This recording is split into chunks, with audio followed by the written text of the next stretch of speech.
নিজামুদ্দিন আউলিয়া বললেন,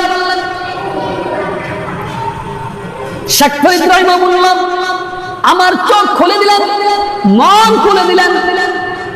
বললেন, এত গুনাহ আমি করেছি, আমার গুনার শেষ নাই। আমি যাদের জন্য গুনাহ করতেছি, আমি সুদের কারবারের মধ্যে জড়িত, আমি খুনের মধ্যে জড়িত, মানুষের জমি দখল করার মধ্যে জড়িত, মানুষের মারের মধ্যে জড়িত, বিভিন্ন কুকর্মের মধ্যে জড়িত। হায় হায়, এত কষ্ট যাদের জন্য করলাম, ছেলে সন্তান বিবি মা বাবা, কাল কিয়ামতের ময়দানে কেউ আমার পাশে থাকবে না। আমার এগুলো করে কি লাভ? মুসলমান তাদের আমানত 200 টাকা বিক্রি হয়ে যায়। কত টাকায়? কত টাকায়? মুসলমানের আমানত কাল কিয়ামতের ময়দানে যে আমানতের জন্য দাঁড়াতে হবে, ওই আমানত কয় টাকায় বিক্রি হয়? 200 টাকায়, 150 টাকায়। আমার নিজের চোখের দেখা 150 টাকায় তার আমানত বিক্রি করে দিছে। কত টাকায়? 150 টাকা। আমি তারে জিজ্ঞাসা করলাম যে আপনি যে 150-200 টাকার বিনিময়ে আপনার আমানত যে বিক্রি করলেন, আপনি এই 150-200 টাকা কয়দিনে খাবেন? কয়দিন লাগবে? সে আমার জবাব দিল, আমার তো টাকা দিছে, আমি আমানতের খেয়ানত করতে পারবো না। 200 টাকা দিছে। কত টাকা? 200 টাকা। 200 টাকা দেওয়ার পর আমাদের বললো যে আমার 200 টাকা দিছে, আমি আমানতের খেয়ানত করতে পারবো না। আরে ভাই, তুমি যে 200 টাকার বিনিময়ে আমানতের খেয়ানত করতে পারবে না, কারে তুমি সাপোর্ট করলা? যারে তুমি সাপোর্ট করলা সেই তো একজন খেয়ানতকারী। তুমি যারা সাপোর্ট করছো 150-200 টাকার বিনিময়ে, সেই তো একজন খেয়ানতকারী। নবী করিম সাল্লাল্লাহু আলাইহি সাল্লাম বলছেন, যে খেয়ানতকারী আর যে খেয়ানতকারীকে সহযোগিতা করলো, সাপোর্ট করলো, খেয়ানতকারীর যেই গুনাহ, যে সাপোর্ট করলো তার সমান গুনাহ। তোমরা 200 টাকায় বিক্রি হয়ে যাও, 500 টাকায় বিক্রি হয়ে যাও, অথচ তোমাকে 200 টাকা দিয়ে তোমার কাছ থেকে সে একটা সাপোর্ট নিছে, তোমার এই মাথা বিক্রি করে সে 2 কোটি টাকা কামাইবে। এই 200 টাকার বিনিময়ে কত লক্ষ টাকা? 2 কোটি টাকা। প্রত্যেকটার মাথা বিক্রি করে সে কত টাকা কামাবে? 2 কোটি টাকা করে কামাইবে। মানুষ বুঝে না, মানুষ বুঝে না। কার জন্য করো? সমাজের মধ্যে ডাকাতি করে কার জন্য? সমাজের মধ্যে হত্যা করে কার জন্য? সমাজের মধ্যে খুন করে কার জন্য? সমাজের মধ্যে অন্যের জমি মেরে খাও কার জন্য? ছেলে সন্তানের জন্য। ছেলে সন্তানের জন্য। তুমি কি জানো এই ছেলে সন্তান তোমার কোনো কাজে আসবে? এই বিবি তোমার কোনো কাজে আসবে? যে সম্পদ পার পরিমাণ করছো, এই সম্পদ তোমার কোনো কাজে আসবে? লঙ্কন কোনো উপকার আসবে না, কোনো উপকার আসবে না। নিজামুদ্দিন আউলিয়া নাম শুনছেন না? ভারত দিল্লিতে তার মাজার এখনো রয়ে আছে। নিজামুদ্দিন আউলিয়া প্রত্যেক দিন 100 জন মানুষ হত্যা করে, তারপরে তার কি দিনের কাজ শুরু হতো। কজন মানুষ? 100 জন মানুষ। হঠাৎ করে জঙ্গলের কিনার দিয়ে তিনি যখন নিজামুদ্দিন আউলিয়া হাঁটতেছিলেন, শেখ ফরিদ রাহিমাহুল্লাহ তার সাথে সাক্ষাৎ হয়ে গেছে। নিজামুদ্দিন আউলিয়া বললেন, যা আছে বাইর করো, যা আছে কি বাইর করো। তুমি কি আমার চিনো? শেখ ফরিদ রাহিমাহুল্লাহ বললেন, না তোমার তো চিনি না। কয়, আমি হলাম এই জায়গার সবচেয়ে বড় কুখ্যাত সন্ত্রাস খুনি নিজামুদ্দিন, সবচেয়ে বড় খুনি আমি। বলে, তুমি আমার কাছে কি চাও? বলে, আমি তোমার কাছে যা আছে তাই চাই। শেখ ফরিদ রাহিমাহুল্লাহ বললেন, আমার কাছে এই ঠিকানা ছাড়া আর কিছু নাই।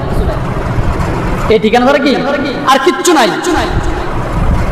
নিজামুদ্দিন বললেন, আমার সাথে কি মস্করা করো? তুমি কি আমার চিনো? আমি কি করতে পারি? আমি যা সত্য তাই বললাম। আমার কাছে শুধু একটা অ্যাড্রেস আছে, এই ঠিকানা আছে, এই ঠিকানা ছাড়া আমার কাছে আর কিছুই নাই। নিজামুদ্দিন আউলিয়া বললেন, দেখো 99 জন মানুষ আমি খুন করছি, একটা খুন বাকি আছে। কটা খুন? একটা খুন আমার বাকি আছে। শেখ ফরিদ রাহিমাহুল্লাহ বললেন, তুমি আমার একটা খুন কইরা 100টা পূরণ করবা? বলে, হ্যাঁ। কারণ নিজামুদ্দিন আউলিয়া তারা হত্যা করবে। শেখ ফরিদ রাহিমাহুল্লাহ বললেন, ভাই আমার কাছে তো কিছু নাই, থাকলে আমি যদি না দিতাম তুমি আমার হত্যা করতে পারতা, এখন তো আমার কাছে কিছু নাই, তো কি কারণে আমার হত্যা করবা? নিজামুদ্দিন আউলিয়া বললেন, ওই যে আমার 100টা পূরণ করতে হবে, তোমার যে আমার 100টা পূরণ হবে। শেখ ফরিদ রাহিমাহুল্লাহ বললেন, ঠিক আছে, মানুষ মৃত্যুর আগে তার কিছু কি আবদার আছে, শেষ ওসিয়ত আছে, আমার একটা আবদার আছে। বলে, কি আবদার? শেখ ফরিদ রাহিমাহুল্লাহ বললেন, নিজামুদ্দিন শোনো, তুমি যে আমার হত্যা করবা, হত্যা করে 100টা পূরণ করবা, আমার কোনো সমস্যা নাই। তোমার কাছে একটা কথা, আমার শেষ কথাটা আমার রাখবা তুমি? নিজামুদ্দিন বললেন, হ্যাঁ আমি তোমার শেষ কথা রাখবো। বলে, শোনো তাহলে, আমি তোমাকে যা বলি তুমি তাই করবা। তুমি তোমার ঘরের মধ্যে চলে যাবে, তোমার বিবিরে বলবে, তোমার সন্তানের বলবে, তোমার মা বাবারে বলবে, আগে বলো তুমি যে মানুষ হত্যা করো, এত সম্পদ, কি পরিমাণ সম্পদ তুমি অটল জোগাড় করছো। নিজামুদ্দিন আউলিয়া বলেন, অনেক সম্পদ আমি জোগাড় করছি, অনেক সম্পদ আমার হয়ে গেছে, সম্পদের কোনো অভাব নাই। ছেলে সন্তানদেরকে, মাকে, বাবাকে, স্ত্রীদেরকে আমি খুব সুখে রাখতেছি। শেখ ফরিদ রহিমাহুল্লাহ বললেন, তাহলে তুমি শোনো, যদি তাদেরকে তুমি সব দিয়ে থাকো, সম্পদ, টাকা পয়সা, অলংকার, আমার একটা অনুরোধ রাখো, তুমি বাড়িতে যাইবা, বাড়িতে গিয়া তুমি তাদেরকে বলবা, আগে আমাকে বলো তুমি যে মানুষদেরকে হত্যা করতেছ, মানুষদেরকে খুন করতেছ, টাকার পাহাড় করতেছ, তোমার এই যে সমস্ত অন্যায়, এই পাপগুলা তোমার স্ত্রী বহন করবে, তোমার সন্তান বহন করবে, তোমার মা বাবা বহন করবে? বলে, হ্যাঁ আমি তো তাদের জন্যই এইগুলা করতেছি, হত্যা করতেছি। আমি যে 100টা করে প্রত্যেক দিন হত্যা করি, এই সবগুলার ভাগ আমার সন্তান নিবে, আমার স্ত্রীও নিবে, আমার মা বাবাও নিবে।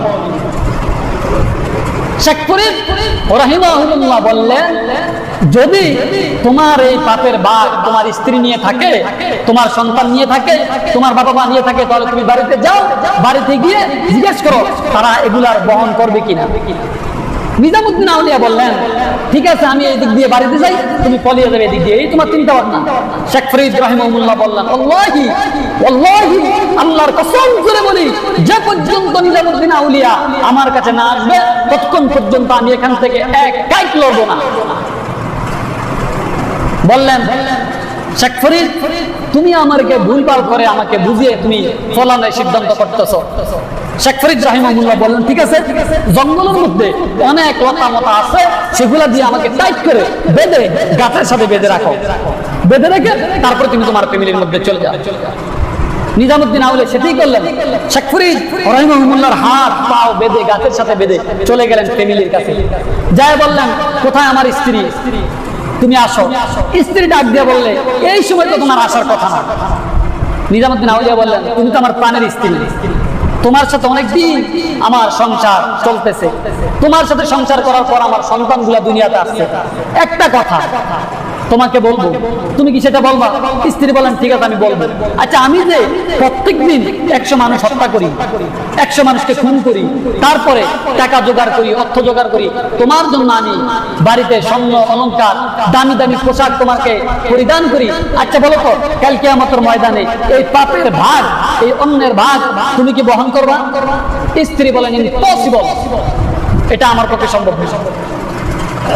নিজামুদ্দিন আউলিয়া বললেন, বিবি প্রত্যেক দিন 100 মানুষকে আমি হত্যা করি, সবচেয়ে দামি পোশাক দেই, জামাটা, যেই শাড়িটা তোমার জন্য নিয়ে আসি, ভালো ভালো খাবার তোমার জন্য নিয়ে আসি, এত কিছু তোমার জন্য নিয়ে আসি, কাল কিয়ামতের ময়দানে এই যে আমি পাপ করে তোমাদের জন্য নিয়ে আসলাম, এর বাগের স্বামী তুমি হবে না। স্ত্রী বলেন, স্বামী শুনো, তোমাকে আমি বলি, যখন আমার সাথে তোমার কাবিন হয়েছিল, কাবিন হয় না, বিয়ের কাবিন হয় কিনা আপনাদের হয়েছে? স্ত্রী বললেন, তোমার সাথে আমার সাথে যে বিয়ের কাবিন হয়েছে, ওই কাবিনের মধ্যে কি এমন কোন কথা আছে যে তুমি পাপ করবা, ওই পাপের ভাগ আমি নিব? কাবিনের বিক্রিয়াটা লেখা আছে? স্ত্রী বললেন, যদি থাকে আমার দেখাও। নিজামুদ্দিন আউলিয়া বললেন, না, কাবিনের মধ্যে তো এই সত্য নাই। বিবি বলতেছেন, তাহলে কাবিনের মধ্যে যে সত্য নাই থাকে, তাহলে তুমি ভাইবা নাও তোমার এই পাপের ভাগ আমি স্ত্রী গ্রহণ করতে পারবো না। নিজামুদ্দিন আউলিয়া বলেন, কার জন্য এত কষ্ট করলাম, কার জন্য এত কষ্ট করলাম, যে বিবির জন্য এত কষ্ট করলাম, এই বিবি আমার বলতেছে ভাগ নিবে না, ঘটনা কি? নিজামুদ্দিন আউলিয়া বললেন, আচ্ছা ভালো কথা, এত বছর সংসার করছো, একদিনও যে আমার বললাম না তুমি? বলে, দেখো তুমি একজন ডাকাত। স্বামীর বলতেন, তুমি কি একজন ডাকাত, সুতরাং আমার জীবন কি বেহুদা তোমার কাছে আমি কোরবান করব? আমি বলবো তোমার সাথে বিয়ে হয়েছে, আর আমি বলবো তোমার পাপের ভাগ নিব না, তুমি কি আমার বাঁচতে দিবা? নিজামুদ্দিন আউলিয়া বললেন তোমার সত্তর বাদ, ছেলেদেরকে ডাক দিলেন, ছেলে মেয়েদেরকে ডাক দিলেন। ছেলেরা আইছে, মেয়েরা আইছে, আইসে বলে ও আমার সন্তান, ও আমার মেয়ে, ও আমার ছেলে, আমি যে প্রত্যেকদিন 100 মানুষ হত্যা করি, তোমাদের জন্য দামি দামি পোশাক নিয়ে আসি, সবচাইতে দামি ফুড খাদ্য যেটা নিয়ে আসি, এবার বাবার তোমরা বলো কাল কিয়ামতের ময়দানে আমি যে পাপের আনি, এই পাপের ভাগী তোমরা হইবা? ছেলে সন্তানরা বলে ওয়াল্লাহি ওয়াল্লাহি, আল্লাহর কসম করে বলি বাবা, কাল কিয়ামতের ময়দানে তোমার পাপের ভাগ আমরা গ্রহণ করতে পারবো না। নিজামুদ্দিন আউলিয়া বলেন কেন? এত কষ্ট করি, মানুষকে খুন করে, মানুষকে হত্যা করে তোমাদের জন্য খাবারের ব্যবস্থা করি, তোমাদের থাকার ব্যবস্থা করি, তাহলে তোমরা কেন আমার পাপের ভাগ হবে না? সন্তানরা বলে বাবা, তুমি আমাদেরকে ডাকাতি করে আনা খাওয়াও না চুরি করে আনা খাওয়াও, সেটা আমার দেখার বিষয় না। আমাদের বিষয় হলো আমরা খাওয়ানোর কথা আর ফিনদানের হিসাব, এটাই আমাদের দেখার বিষয়। নিজামুদ্দিন আউলিয়া চলে গেলেন মা বাবার কাছে। পৃথিবীর সবচেয়ে প্রিয় যে মানুষগুলা মা আর বাবা, যা বলেন বাবা মা, আমি যে তোমাদেরকে এত আদর সোহাগ করে রাখি, আমি প্রত্যেক দিন 100 মানুষ হত্যা করি, আর সেই হত্যার বিনিময়ে আমি টাকা পয়সা স্বর্ণ অলংকার ধন সম্পদ পুরা গাড়ি বাড়ি অর্থ সম্পদ হয়ে ফেলছি। মা বাবা তোমরা তো আমার প্রিয়, বলো তো মা বাবা কাল কিয়ামতের ময়দানে আমার পাপের ভাগ তোমরা নিবা? পিতা মাতা বললেন বাবা, কাল কিয়ামতের ময়দানে তোমার পাপের ভাগ আমরা নিতে পারবো না। নিজামুদ্দিন আউলিয়া বললেন, শেখ ফরিদ রাহিমাহুল্লাহ আমার চোখ খুলে দিলেন, মন খুলে দিলেন, বললেন এত গুনাহ আমি করেছি, আমার গুনার শেষ নাই। আমি যাদের জন্য গুনাহ করতেছি, আমি সুদের কারবারের মধ্যে জড়িত, আমি খুনের মধ্যে জড়িত, মানুষের জমি দখল করার মধ্যে জড়িত, মানুষের মারের মধ্যে জড়িত, বিভিন্ন কুকর্মের মধ্যে জড়িত। হায় হায়, এত কষ্ট যাদের জন্য করলাম, ছেলে সন্তান বিবি মা বাবা, কাল কিয়ামতের ময়দানে কেউ আমার পাশে থাকবে না, আমার এগুলো করে কি লাভ? কি লাভ? চলে গেলেন শেখ ফরিদের কাছে, যায়া তাড়াতাড়ি যখন ছুটলেন, স্ত্রী ডাক দিয়ে বললেন স্বামী তুমি যাও, কা খায়া দাও। নিজামুদ্দিন আউলিয়া বললেন এই পৃথিবীতে তোমরা কেউ আমার আপন না, আমার একমাত্র আপন যারা আমি গাছের সাথে বেঁধে রাখছি। তোমরা যদি আপন হইতা, কাল কিয়ামতের ময়দানে তোমরা আমার পাপের ভাগ নিতা।